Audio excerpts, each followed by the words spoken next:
I bow in shame to note that we are here today for such an elitist triviality, powered by petty, divisive, and vindictive politics, as the country hurts from the lethal combination of a near-collapsed economy. I am ashamed that we are here discussing party politics at a time when our motherland desperately needs the solidarity of every single Kenyan, even the weakest.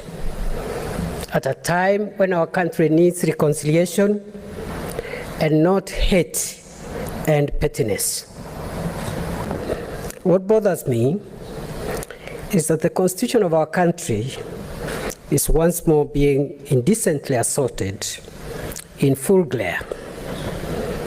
A handful of raw fellow citizens who have made it their orgy of pleasure to humiliate freedom and truth with reckless abandon, with little patience for procedural dictates of our constitution, which would have given our country some semblance of honor, even fake, cosmetic, or hypocritical honor. The right to be heard and to be tried fairly in a judicial, quasi-judicial, or even administrative process of whatever nature where a decision is being made would help to clothe even a horribly evil process such as this one with some form of legitimacy. Give a man a chance to defend himself, even if the defense is regarded inconsequential and an outcome has been predetermined.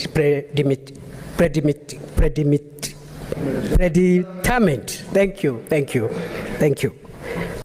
My faith in God, instilled in me early in life, has helped me to navigate even the deadliest of the storms of life with minimum injury, or even none. Also, my more than 1 decade in academia helped me build moral resilience adequate to withstand the temptation of living an unprincipled life and to resist the urge to pursue vanity. It taught me never to sell my beliefs for expediency. His Excellency President should know that I have always and will forever respect him. I hold him in the highest esteem and veneration as the leader of our country and the symbol of the unity of our nation. I have faith in him as the leader of our party and will support him loyally to the end of his administration as a matter of duty and also a matter of choice. I believe beyond peradventure that the president of our country is not linked in any way whatsoever to this or with this injustice. I have tried my best not only to be fair, but also to appear to be fair. If I have made any errors, to err is human. And the reason I've been this way is because of the need to ensure that we do not compromise the dignity and independence of Parliament as an arm of government. I have carefully calibrated my political utterances to give full respect and dignity to the constitutional office that I've been holding as an impartial umpire at least until the end of this sitting. In recent times, I have somewhat restrained myself as I observe the worrying political developments that threaten to polarize our country to unprecedented levels.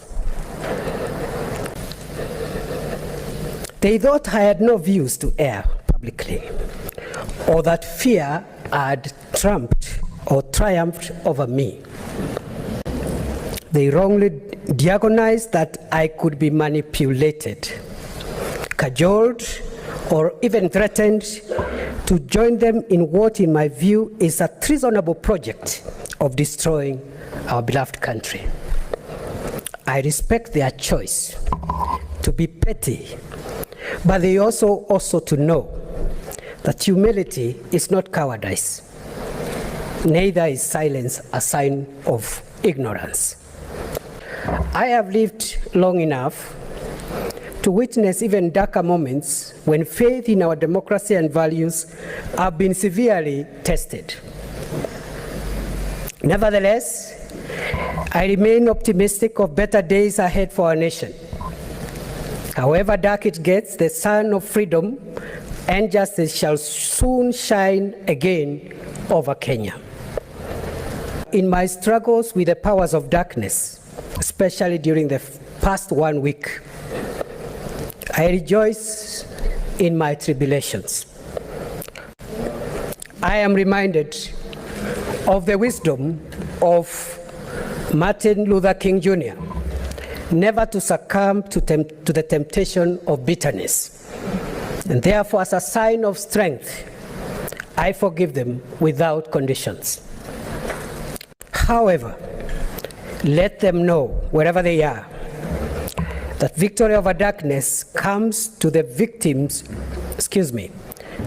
let them know, wherever they are, that victory over darkness comes to the victors in installments.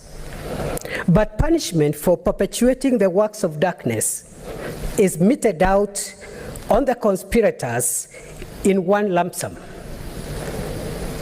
Those who scheme and connive to carry out wickedness should know that a lie cannot last long.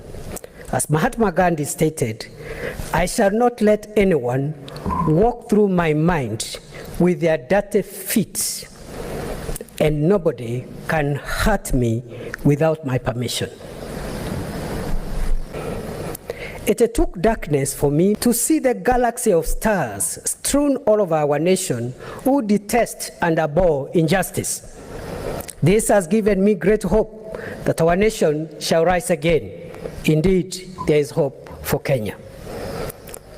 Those who think that I have made a mistake must understand that freedom includes the freedom to make mistakes.